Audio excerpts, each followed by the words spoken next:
Are there any other policies which you feel should move forward in terms of mining, agriculture? To some extent, obviously, agriculture including tobacco. Are there any policies that you think needs to continue to improve so that the benefits to the country become more and more than they are currently? Because obviously, when talking to different people, talking to small-scale miners, they have a different view. Talking to large entities which are also involved in mining, they have a different view. I think when you look at these, we might say natural resource based or primary raw material type of economic activities. I would say that our economic policies need total overhaul without any hesitation. Without any hesitation. I think we need to be world class in how we do our mining. We are not by any stretch of the imagination world class.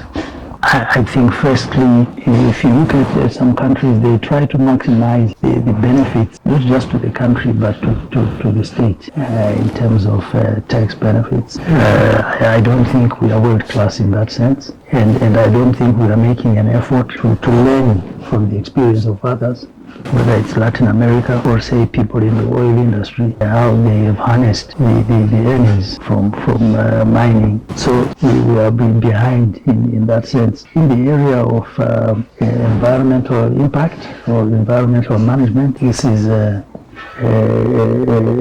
very disappointing situation where there is no, I would say, visible or clear demand on mining companies, not just to make good for mining, but that in fact as they mine, they should be mindful not to damage the environment. And by damage, I don't just mean digging. I mean when people are using arsenic, cyanide, mercury, for gold mining, and people are mining on riverbanks, and you get river siltation, and it is not that this is not known. This is known, and it's not as if they are mining at night. No, they are mining during the day, and this is really sad. So for me, mining it really requires a complete overhaul in every sense. There is no question about it. My concern is why players in the mining industry themselves have not taken the initiative as a private sector to develop some kind of mining investor code of conduct for themselves. It's really sad, because when that doesn't happen, it means you are now waiting for the international community, like from the market, to say we will only buy from places where people have a respect for the environment, respect for community, respect for labor laws, and so on and so on. That might well come. We've seen it happening in other areas of business. So yeah, in mining, I think we need to do a lot more. And when you come to agriculture, my views are that, again, we need world-class agriculture. If you look at our yields, they are not very good. The yields, we're just not getting as much as we should from the land, from the labor, from all the inputs that we are putting into the ground. So I think we need to do a lot more. The young leaders that you are mentoring and others that are in this country coming out of university, and they look at the job market and they don't find any. They say, so why you spend so much money on training me and sending me to the university when there's no job? What is your take on that? One view is to say you are being trained because there is a job that's waiting for you out there. Some company or some investor. That's one view. And certainly that's how we grew up. That was the expectation. But for some time now, we have come to know that you finish training, it doesn't mean there is a job that's waiting for you. One, also, the world is very much, you might say, flat now, in the sense that it's some degree borderless. People kind of move around much more, and in fact, you might even say the expectation is that a lot of our young people will not find jobs here. They are really going to become international citizens, and for that reason, you find some of our colleagues now have foreign languages, teaching Chinese, Portuguese, French, Spanish.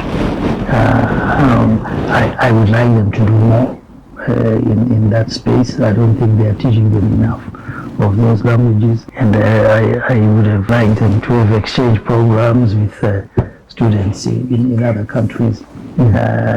But yeah, I think there's now an acceptance that a lot of our young people are not necessarily going to be working here. Some will, but a lot are certainly not going to be working here.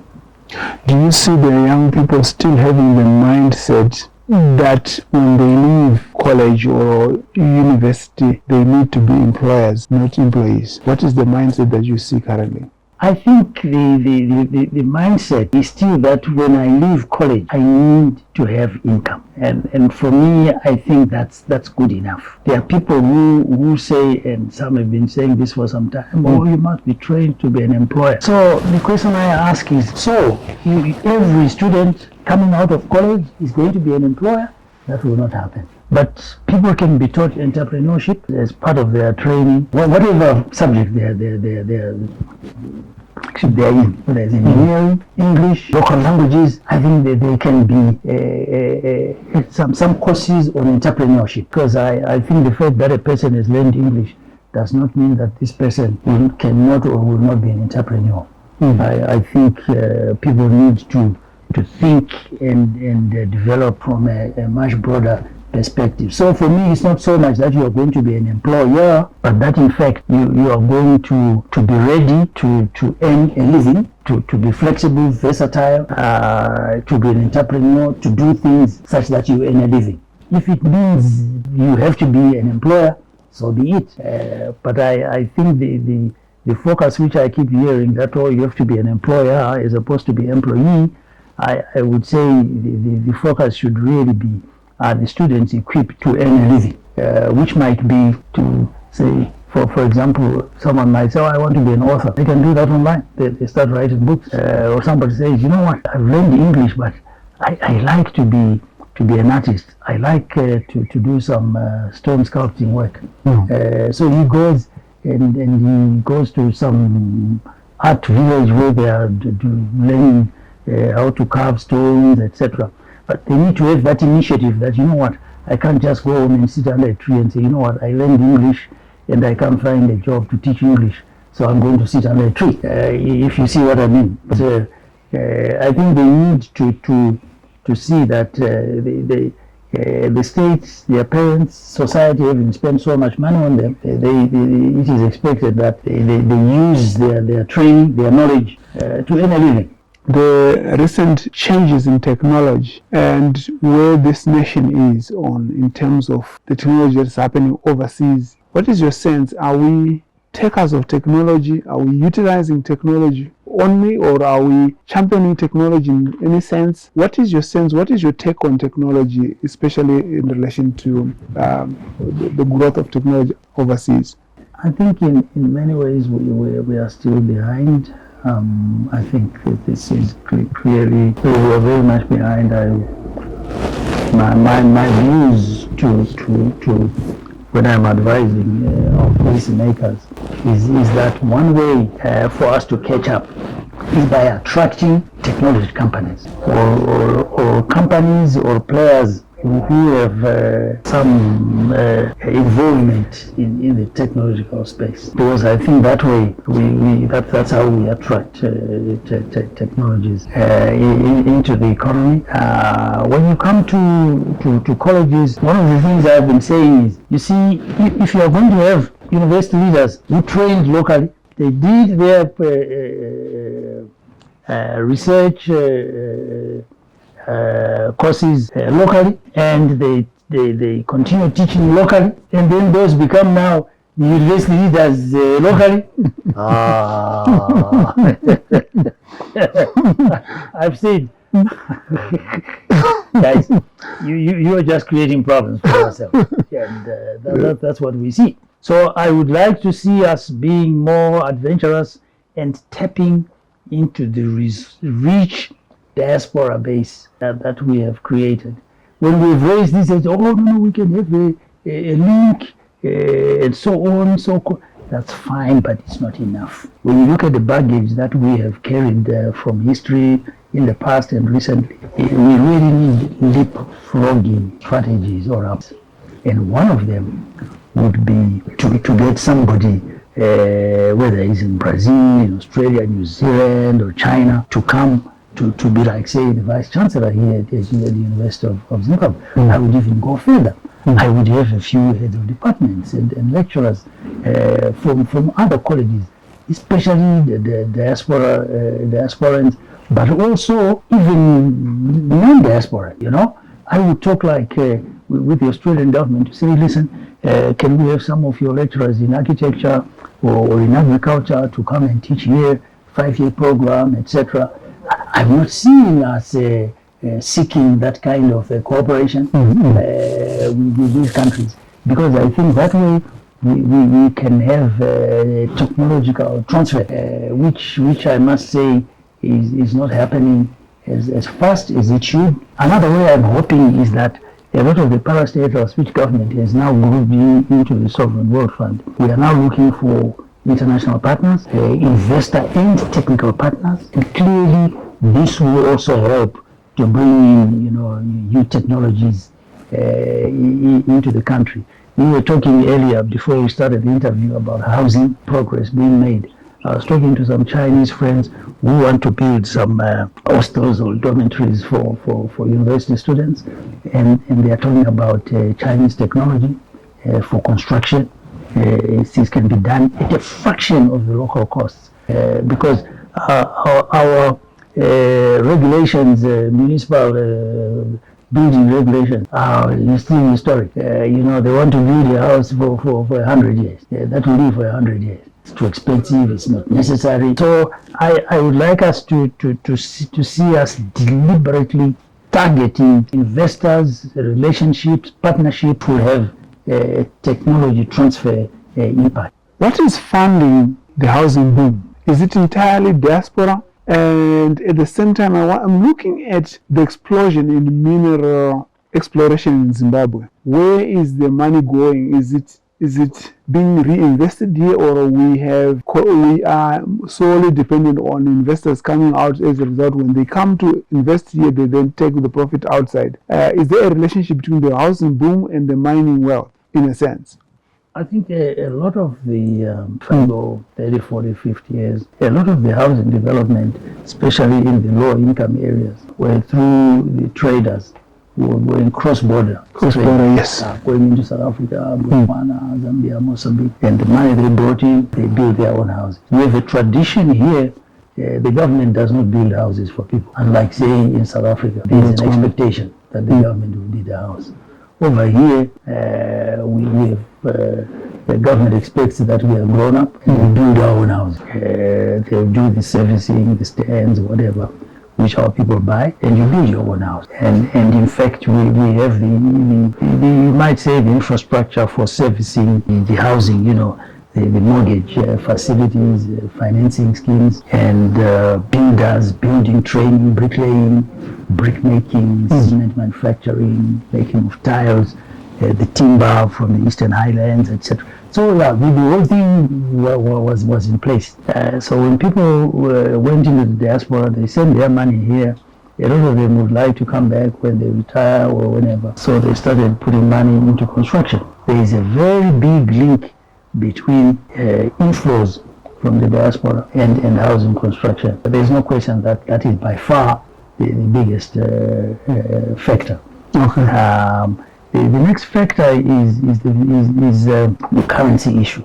You need to store your money in something. What do you store? You want to store something that has value. So you get your local currency. The first thing people do, they want to try and get US dollar to change it into some foreign currency.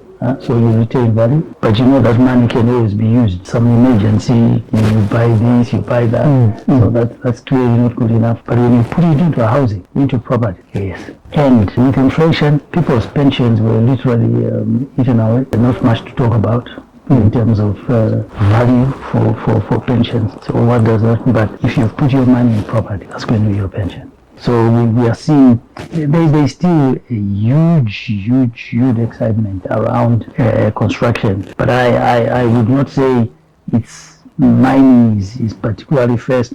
I think people who are now making money in mining, I would assume that some will be putting it into housing. But a lot of the so-called artisanal miners, it's a strange kind of people. I don't think that a lot of them take their money and then they put it away nicely, building a house. That's not what we are hearing. Diaspora money and people here who have their money, but they are saying, I must have something to speak about when I retire. I want you to speak to the young people that you are training or that look to you as an example. How should they succeed in this economy? Is there any a 10-point plan that you have? You can say, okay, do 1, 2, 3, 4, 5, 6, 7, 8, 9, 10, or whatever number you have. You succeed in this country because they are looking for advice because they say they can't find anything to do. So those who are in some employment or other are probably the easiest to deal with because my view with them is that whatever they're doing, they must make sure that they're doing it very well and that they are learning some skills. I don't say go on and study. I don't discourage them, but my view is that they need to be to use their basic training to be useful, to be very good, and to create a platform for whatever they do next. Some of them will say, but what if there's an opportunity? I say, you know what? If your heart is telling you, I think there's an opportunity in Kenya or on the cruise, and I want to go and be a chef, on one of these cruise ships. I say, go, but go and do a damn good job. Be very good at it. So one, So then you find, like you say, those, and I've got a few young men who come and say, I'm not doing anything. And I'm talking to them and saying, if you had the wherewithal, what would you do? One of them I'm talking to now says, I'd like to do project management. So I say, that's fine. Why don't you do project management? And these days, it's not too difficult to do a project management certificate. There are short courses online. Just do a short course. And then let's see what comes up. Someone might take you up, or that might be a basis for you now to do another online course. And you go with us to Zambia, to South Africa. Our people are very well spoken in English. So that's how I'm approaching a lot of them. Some are coming to me. They've got going into mining. That's still a growing big thing. Or I've got a claim here for mining, and then I have to sit and say, okay, how do you go about? What are the steps which are required for you to do this? So they're doing that, and so some are going into wildlife related consultancy. So is that going to have the massive big impact on employment numbers? I don't think so. I don't think it's because what you really need for the kind of numbers which are implied by your question, I think is a much bigger, how do I say, it's a much bigger initiative, whether it is in investment, in mining, in agriculture, in processing. We have a dire need for huge amounts of investment because you see, we have people who have been unemployment for a formal employment for a long time, and we have more who are coming out on the job market. And one of the things I've said to our policymakers, I don't see these numbers being put on the table to say, you know what, this is where we are, we need more space for these people. And sometimes what worries me is when you find some people saying, by the way, we have over 90% employment. So I said, what are you talking about? So our people are employed. I said, no. If I'm selling a cigarette here or sitting under a tree selling tomatoes, that is not employment. I don't think that is employment. I think we need gainful employment where people are really making a serious contribution. Selling bananas at the street corner and sweets and cigarettes. This is not employment. That's a very difficult issue and question. And I am quite concerned in the sense that before people will talk about employment and really dig deep, but over the years I've tended to see that it is not coming to the front as an issue. People talk about how much export earnings we are making, and how much food we produced, and how much gold we use, and how much that. I'm not hearing so much about how many new jobs we've created. What is your management or leadership trick? Why have you been successful? What brought you here? I mean, I have to laugh in the sense that, there are obviously things which apply to everybody, but are they really differentiators? I'm not so sure. Some people might say, it's hard work, but hard work without results is not really that useful. I had an advantage from my growing up, in the sense that I was always in an environment where values and a sense of wisdom, humility, fear of God, respect for community, respect for people, whatever their station in life, not taking what's not yours. When you don't have, you don't have. Being satisfied with what you have, even if it's little. Just at the back of your mind, knowing that somewhere along the line we are all going to have to account for our living and our way through life. And that's whatever one word can come out of that has for me been helpful as a kind of a compass, disliking the wayward people, people who can't explain their wealth, people who treat others unfairly, oppressive situations. That certainly, has been my kind of ethical or moral compass. So you might say a clear commitment to some moral perspective, values, yes. Even if that meant putting me into some very difficult situations, or even getting out of a job, when in fact I have a family to feed and so on. It has been clear that which way am I going to go? I have to sleep with a clear conscience, and of course, if you can get one word out of that, I would say if there was another word, it would be about relationships. I was fortunate to be involved with sales activities or working in sales type of companies or jobs, and it's about relationships. You have to smile with your customers. You don't have to like them. You are there just to do business with them. You have to see what's their interest. And of course, your boss, you don't have to like him. You're not looking for a friend. It's clear why you are there. But you need to have relationships, functioning relationships. And as you go along, you meet all manner of people in different areas. These relationships will come to be of benefits to you as you go along. And I mean, genuine relationships, I've always found that these are very useful, certainly for business leaders. And for us, if you are in the habit of relating to people in different areas, in my case with the diplomatic community, you might say, what do you want?